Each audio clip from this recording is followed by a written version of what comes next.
Good morning, Facebook. This is Steve Clark, Steve the Service Guy, coming to you live from Tri-City Chevrolet Buick GMC in Eden, North Carolina.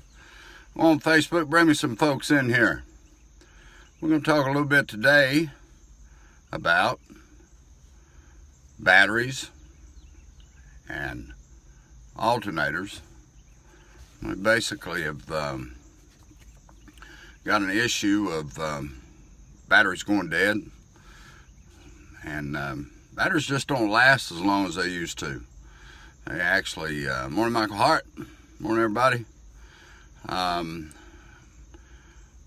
You know, a lot of people don't drive their vehicle on a regular basis. Back in the 70s and 80s, basically it made a loop for your alternator to charge up your battery, and the minute you started that vehicle, it immediately started charging that battery. Well, today's cars don't do that. Federal government said, hey, look, you gotta get these things where they get good fuel mileage, and if they gotta have good fuel mileage, then you've gotta cut something back. So it's called an on-demand alternator. Regulators built into the powertrain control module, and it doesn't come on until that battery gets down to like 10 or 11 volts. Once it gets down to there, then it turns the regulator on and allows that battery to charge. Problem we're running into with especially the retirees, people that don't drive a whole lot, they basically drive their vehicle to the grocery store and back home about a mile. So we've got the starting value of the battery at about 12 volts. So they drive to the store, they got their air conditioning on, they got the radio on, so on and so forth, maybe even the headlights and wipers if it's raining. And now we went from 12 volts to 11 volts. So they fire it up at the grocery store. Once they get done, they drive it home and they park it.